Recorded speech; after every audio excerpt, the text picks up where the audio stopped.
negara-negara tetangga kita efisien. Sekali milih anggota DPRD, sekali milih, ya sudah. DPRD itulah milih gubernur, milih bupati. Dari dulu saya pernah mengatakan pilkadanya asimetris. Salah satunya melalui DPRD kan. Kalau DPRD itu demokrasi juga, tapi demokrasi perwakilan.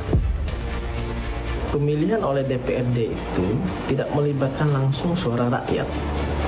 Potensi korupsinya juga tinggi, kurang demokratis menurut saya.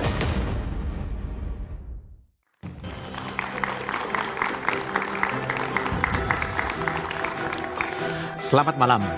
Wacana kepala daerah dipilih oleh DPRD kembali mengemuka. Bahkan Presiden Prabowo Subianto menyebut jika kepala daerah dipilih DPRD, maka Indonesia akan menghemat dana triliunan rupiah. Partai politik pun mulai bersuara.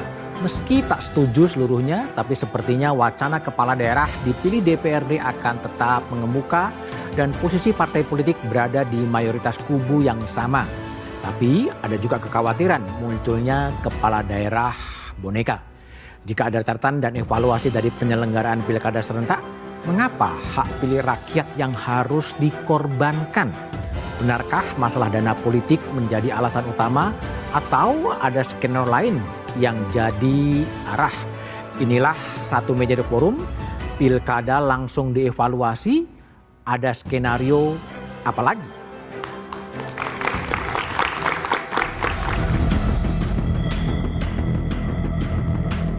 Wacana kepala daerah kembali dipilih DPRD, tidak langsung dipilih rakyat, kembali mengemuka.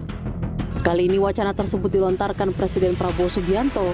Alasannya bisa menghemat anggaran triliunan rupiah yang selama ini dikeluarkan untuk pilkada langsung.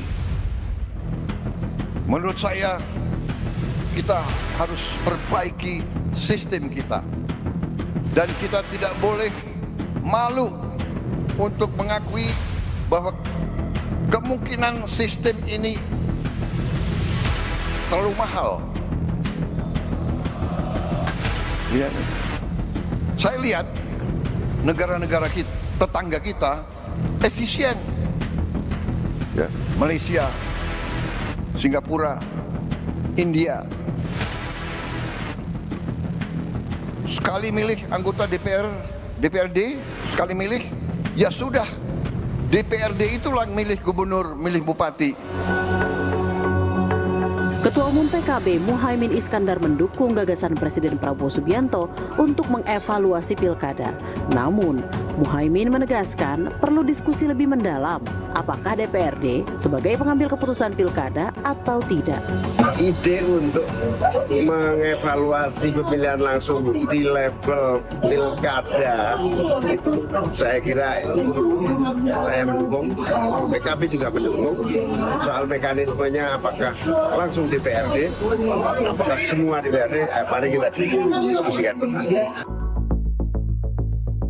Sebaliknya, PDI Perjuangan menuding alasan pilkada berbiaya mahal tak bisa dibenarkan sepenuhnya.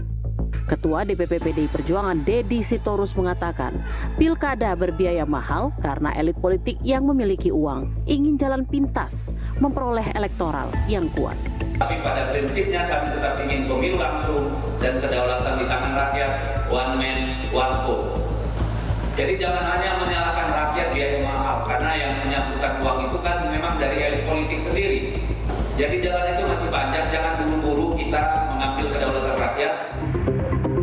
Pengamat hukum tata negara Ferry Amsari menyebut perihal biaya mahal hanya alasan guna memindahkan pemilihan langsung menjadi tidak langsung, sehingga para elit berkuasa dapat menguasai proses pemilihan kepala daerah. Soal biaya mahal sebagai alasan, menurut saya itu juga alasan dan argumentasi yang bermasalah. Jadi, elit yang berkuasa saat ini sedang merencanakan mau menguasai banyak hal termasuk dalam proses pemilihan kepala daerah. Pilkada langsung memang tak murah. Namun, apakah mahalnya biaya pilkada cukup jadi alasan untuk mencabut kedaulatan rakyat dan menyerahkan pemilihan kepala daerah kepada segelintir elit politik?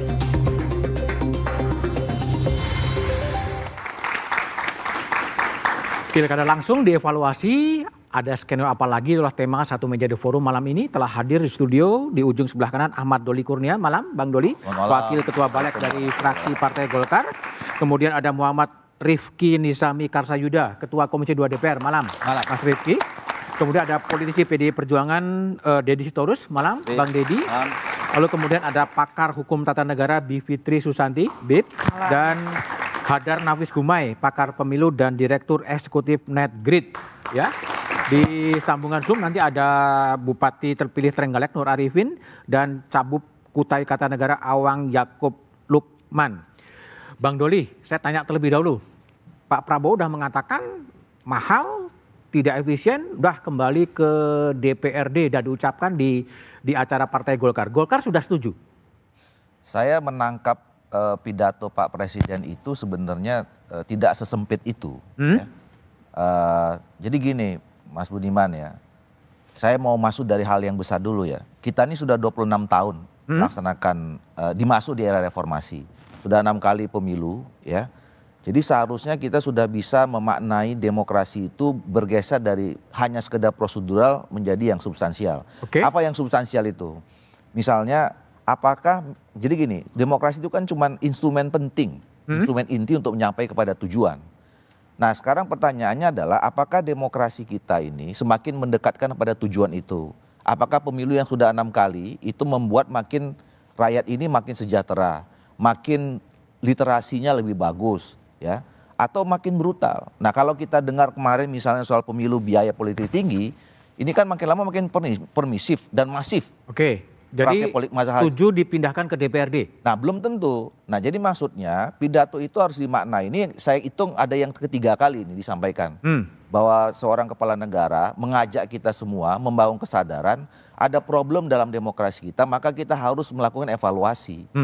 Nah kalau kita melakukan evaluasi ya nggak bisa misalnya kita hari ini mengatakan harus kembali ke sini, harus begini.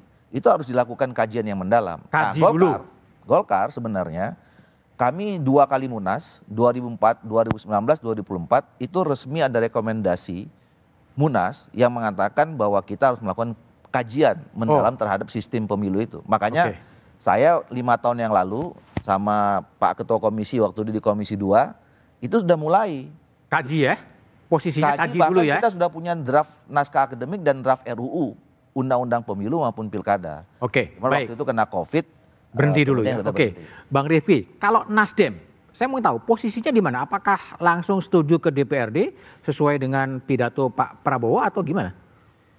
Satu, bagi Partai Nasdem, pasal 18 ayat 4 konstitusi itu adalah acuan dalam menentukan. Dipilih secara demokratis? Dipilih secara demokratis. Artinya langsung tidak langsung itu menjadi sesuatu yang bisa menjadi pilihan kita bersama. Nah, dalam konteks saya sebagai Ketua Komisi 2, kami akan melakukan evaluasi yang sangat serius terkait dengan pelaksanaan pemilihan gubernur, bupati, wali kota. Bahkan beberapa fraksi telah mengusulkan membentuk panitia kerja terkait dengan evaluasi pilkada ini.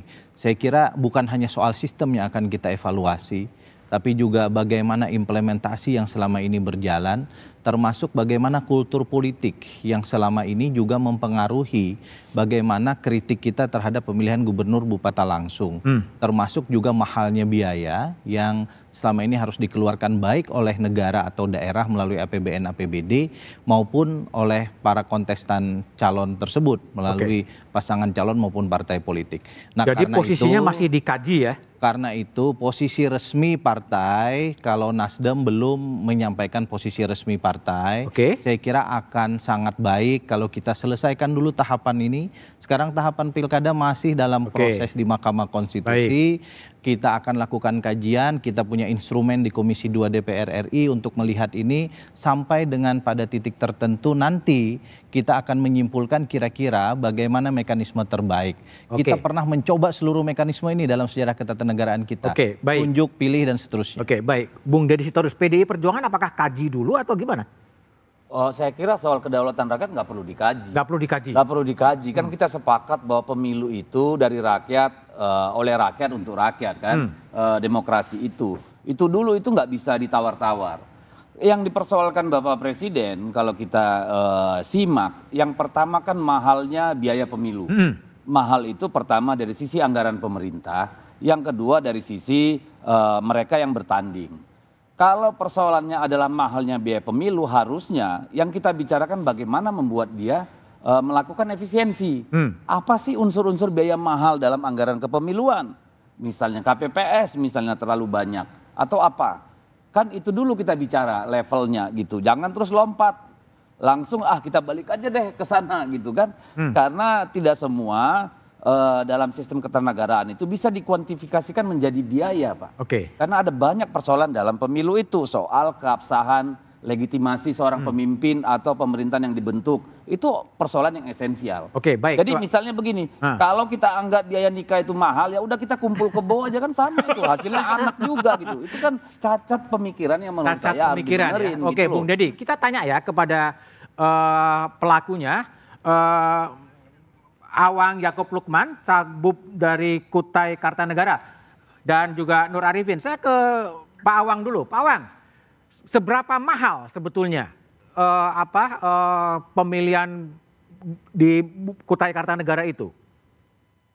Ya, kami memberikan proses penegasan bahwa untuk di Kutai Kartanegara lex spesialis jauh lebih mahal dari apa yang diperkirakan. Apalagi yang paling mahal untuk biaya apa, Pak Awang?